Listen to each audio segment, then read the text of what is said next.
नमस्कार दोस्तों, गुरुकुल में आपका स्वागत है। आज हम लोग क्लास 10th की हिंदी बुक क्षितिज से सूरदास के पद को पढ़ेंगे। सूरदास के ये पद सूरदास के भ्रमर गीत से लिया गया है। ये 4 पद हैं। इन पदों में गोपियों की व्यथा को बताया गया है। जब श्री कृष्ण गोपियों को छोड़कर मथुरा चले गए थे तो गोपियाँ उनके आने का इंतजार कर रही थीं, लेकिन श्री कृष्ण ने उद्धव को योग संदेश लेकर भेजा। वे स्वयं नहीं आए। तब गोपियाँ उद्धव पर व्यंग करती हैं, साथ ही साथ अपनी विरह यानी दुख दर्द को भी बताती हैं। तो चलिए पहला पद शुरू करते हैं। उद्धव तुम हो अति बड़भागी। अति मतलब बहुत, बड़भागी मतलब भाग्यशाली, भाग्यवान। यहाँ गोपियाँ उद्धव को कहती हैं, उद्धव तुम बहुत भाग्यशाली हो। अपरस रहत स्नेह तगाते, नाहिन मन अनुरागी। अपरस का अर्थ होता है अछूता, जिसे छुआ ना जाए, स्नेह से, प्यार से। तगा का अर्थ होता है धागा, बंधन। नाहिन का मतलब नहीं, मन मतलब मन, अनुरागी यानी उनके प्रेम में अनुरक्त नहीं हुए, उनके प्रेम का छाप तुम्हारे मन में नहीं पड़ा। यानी कि गोपियाँ उद्धव पर कटाक्ष कर रही थी कि श्री कृष्ण के साथ रहकर भी तुम्हारा मन श्री कृष्ण के प्रेम में अनुरक्त नहीं हुआ। श्री कृष्ण के प्रेम का एक धागा भी तुम्हें नहीं छू पाया। पुरैनी पात रहत जल भीतर, तारस देह न दागी। पुरैनी पात का मतलब कमल का पत्ता।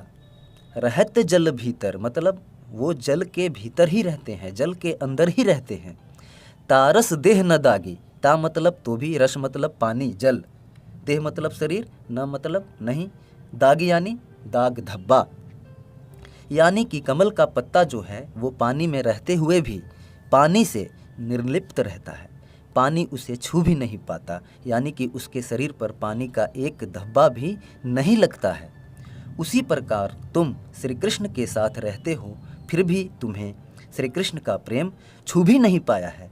इस तरह गोपियाँ कटाक्ष कर रही हैं उद्धव पर। ज्योजल माह तेल की गागरी, बूंद न ताको लागी। और इसी प्रकार एक और उदाहरण दे रही हैं कि ज्यों का मतलब जैसे, जल माह मतलब जल के अंदर, तेल की गागरी, गागरी मतलब घड़ा, जिस घड़े पर तेल लगा हो उस घड़े को अगर जल के अंदर डाल दे, बूंद न ताको लागी, तो उसको एक बूंद भी पानी की नहीं लगती। ताको मतलब उसको, लागी मतलब लगती।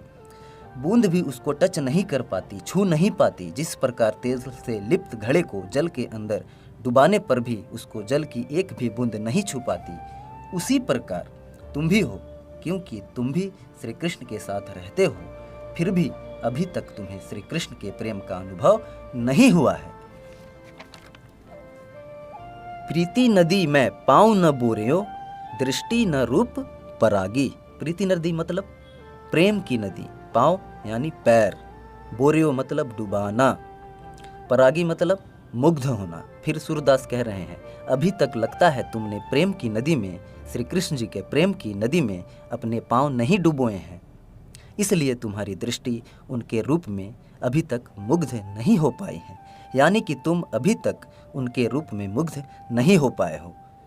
हर वक्त कृष्ण के साथ रहते हो, तब भी तुम अब तक उनके रूप पर मुग्ध नहीं हो पाए हो। सूरदास अबलाहम भोरी, गुर चाटी ज्यों पागी। सूरदास जी ये कहते हैं कि गोपियाँ ये कहने लगी, अबला हम भोरी। अबला मतलब जिनमें कोई शक्ति न हो, कमज़ोर जो होती हैं। भोरी मतलब भोली। वे कहती हैं, हम तो अबला और भोली हैं जो श्री कृष्ण के प्रेम में पड़ गई हैं। गुर चाटी ज्यों पागी। गुर मतलब गुड़, चाटी यानी चीटी, पागी मतलब चिपटना या लिपटना।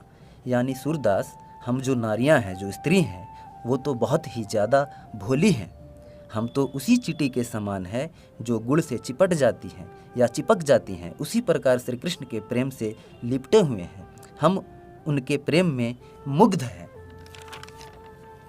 हम चाहें तो भी कृष्ण के प्रेम को अपने से अलग नहीं कर पाएंगी। जब गुड़ से चींटी चिपक जाती है तो वह चाहकर भी गुड़ से अलग नहीं हो पाती। इस प्रकार गोपियाँ कह रही हैं, हम तो उन चींटियों के समान हैं जो गुड़ से चिपट जाती हैं तो अलग नहीं हो पाती। उसी प्रकार हम श्री कृष्ण के प्रेम में लिपटी हुई हैं और चाहें तो भी हम उनको अपने हृदय से नहीं निकाल सकती। वास्तव में गोपियाँ ये कहना चाहती हैं कि उद्धव जो है वो बड़ा ही दुर्भाग्यशाली है, क्योंकि इससे बड़ा दुर्भाग्य क्या होगा कि श्री कृष्ण के साथ रहते हुए भी श्री कृष्ण के प्रेम में नहीं पड़ा। अब दूसरे पद में चलते हैं। मन की मन ही मांझ रही, मांझ का अर्थ होता है अंदर। गोपियाँ यहाँ कह रही हैं हमारे प्रेम की भावना तो हमारे मन के अंदर ही रह गई हैं। कहिए जाई कौन पे उद्धव, ना ही परत कहीं। अब उद्धव तुम ही बताओ कि हम अपने मन की बात किससे कहें। अवधि आधार आस आवन की, तन मन बिथा सही। अवधि का अर्थ होता है समय, आवन मतलब आना, आगमन, किसी का आना। बिथा का मतलब होता है दुख दर्द। फिर गोपियाँ कह रही हैं कि हम इतने ज़्यादा समय से इसी आशा में जी रहे हैं कि जल्दी ही श्री कृष्ण आएंगे और इसी के कारण हम इतने दुख दर्द सह रही हैं। अब इन जोग संदेशिनी सुनी सुनी, बिरहिनी बिरह दही। संदेशनी का अर्थ होता है संदेश और बिरहिनी बिरह दही का अर्थ है इंतजार की आग में जलना। फिर गोपियाँ कह रही हैं कि तुम कैसा संदेश लेकर आए हो, तुम्हारा संदेश सुनकर तो हम और भी इंतजार की आग में जल रही हैं। चाहती हुती गुहारी जितही तय, उत्तय धार बही। यहाँ गोपियाँ कह रही हैं कि वे चाहती हैं, चाहती मतलब चाहना, हुती मतलब थी, वे चाहती थी गुहार लगाना मतलब पुकारना, जहाँ से वो पुकारना चाहती थी। जितही तय मतलब जहाँ से वे चाहती थी कि रक्षा करने के लिए पुकारे, यानी कि श्री कृष्ण से उन्हें उम्मीद थी कि वे आ जाएंगे। उत्तय धार बही, वहीं से, उत्तय मतलब वहीं से, धार बही योग संदेश की धारा बह निकली, यानी कि श्री कृष्ण से उन्हें उम्मीद थी कि वे आकर उनकी विरह वेदना को, दुख दर्द को शांत करेंगे, लेकिन वहीं से उन्होंने योग संदेश की जो धारा बहा दी है वो उसमें बह गई है, यानी कि उनके दुख को श्री कृष्ण ने न आकर और योग संदेश को भेजकर उनकी दुख को और भी ज़्यादा बढ़ा दिया है। सूरदास अब धीर धर ही क्यों, मर्यादा न लही। धीर मतलब धैर्य, मर्यादा माने मर्यादा। सूरदास जी अब कहते हैं कि अब गोपियाँ कह रही हैं अब धीर धर ही क्यों, यानी अब धैर्य को क्यों धारण करें। मर्यादा न लही, जब श्री कृष्ण ने ही मर्यादा का पालन नहीं किया है। श्री कृष्ण को प्रेम के मर्यादा के अनुसार आ जाना चाहिए था, क्योंकि प्रेम के बदले में तो प्रेम दिया जाता है, जबकि श्री कृष्ण ने योग संदेश भेजकर जो प्रेम की मर्यादा है उसका पालन नहीं किया है। तो अब हम धैर्य को कैसे धारण करें, यानी कि अब हमारा धैर्य छूटा जा रहा है, क्योंकि श्री कृष्ण ने प्रेम की मर्यादा ही नहीं रखी है, प्रेम की मर्यादा का पालन ही नहीं किया है। इस प्रकार से गोपियाँ अपनी विरह वेदना को उद्धव से बता रही थीं। ठीक है दोस्तों, धन्यवाद। नेक्स्ट वीडियो में हम पद 3 और 4 को पढ़ेंगे। ठीक है, जय हिंद, वंदे मातरम।